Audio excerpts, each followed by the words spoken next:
For decades now, he has promised to reveal proof that just keeps getting postponed of aliens, tracked UFOs, and government involvement. Looking at his career and all the agencies affiliated or working with or for, we can get an idea of what this man is really all about. Let's look at some of the who's and what's in his web of intrigue. His name is Stephen M. GREER. He is the founder and director of the Center for the Study of Extraterrestrial Intelligence, aka CSETI. According to their website, they have helped thousands of people recover suppressed memories of alien abduction through a process known as remote viewing. This is where you enter a deep meditative state and are able to access another time and place. Apparently, it's like astral projection, but with more paperwork.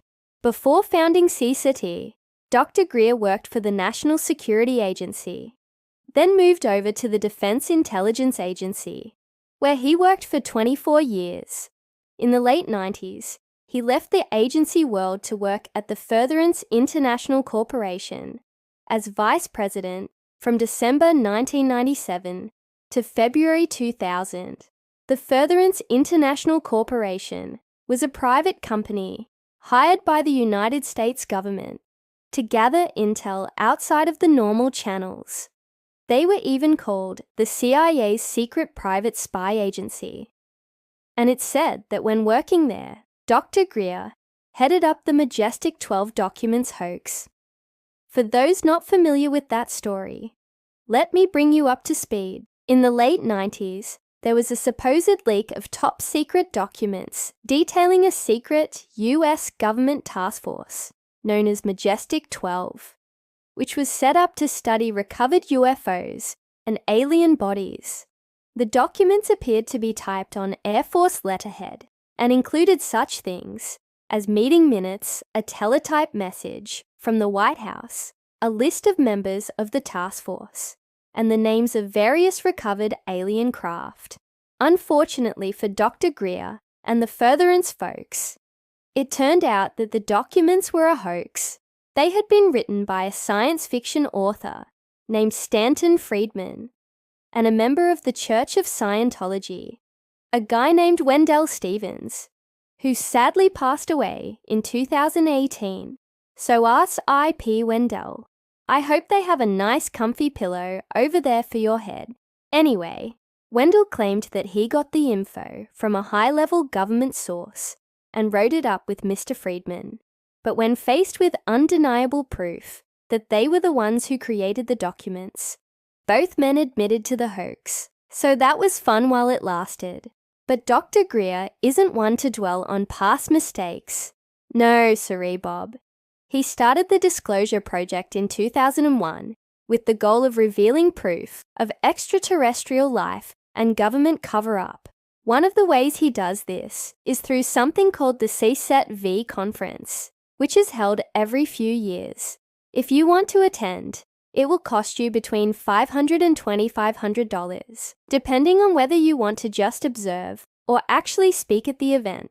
Yes, you can pay to speak at the event.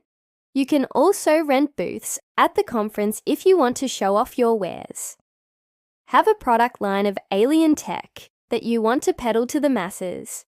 Can't think of a better place. Now, don't get me wrong. You can find some interesting speakers at these conferences. I mean, oh boy, would you look at this? At the 2018 conference, they had none other than Philip J. Corso talking about his book, UFOs, The Greatest Story Never Told. Now, if you aren't familiar with Corso, all you need to know is that he was a US Army intelligence officer who was involved in the collection and analysis of materials recovered from crashed UFOs. When he first told this story, it sounded like a pretty amazing tale, but after numerous interviews, it became obvious that Corso was a pathological liar, and most of what he said wasn't true. The man was a fabricator. One of the biggest examples of this was when Corso claimed to have given President John F. Kennedy a 10-pound box filled with pieces from a crashed UFO. Yeah, you heard me right. He gave the president a box filled with metal bits from a crashed flying saucer, and no one thought it was strange. They didn't even ask him where he got it. This story has been completely debunked. Corso made up the whole thing. Another speaker at the disclosure conference was a man named Robert Bigelow, a billionaire who founded Bigelow Aerospace. Back in 1988. According to Bigelow, NASA contacted him about his interest in UFOs and asked if he would help them develop a program to collect and analyze data related to unidentified flying objects. He agreed and helped establish the National Institute for Discovery Science, aka NIDS, in 1996. In addition to Bigelow and GREER, the board of directors for NIDS included a former astronaut, a former Air Force general, a retired CIA official, and 2 prominent scientists. 3 years later, NIDS merged with the Mutual UFO Network to become the National UFO Reporting Center, aka NURC. According to the website, the NURC is the largest civilian repository of UFO data in the world. So what does all this mean? Well, let's start with the disclaimer. I am not saying that Dr. GREER is a CIA asset. What I am saying is that he has ties to numerous organizations that deal in secrets and misinformation, ties that point to possible connections with several branches of the United States government. Take his time in the DIA, for example. Before starting SciSat, he taught at the DIA's in-house university, training future spooks on topics such as mind control, brainwashing, deception, and disinformation. Did you know they had a class on that? Me neither. After leaving the DIA, Dr. GREER went to work for the Furtherance Corporation, which was hired by the CIA to do their dirty work. And after that, he started SciSat and began holding conferences where people can pay to tell stories of aliens and UFOs, stories that seem too perfect for a man who spent his entire adult life immersed in deception and secrets.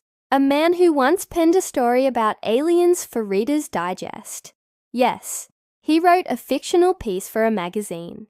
There's also the matter of the National Disclosure Project, which has repeatedly asked Congress to hold hearings on UFOs. After a decade of nothing but crickets, Congress finally said yes in 2022.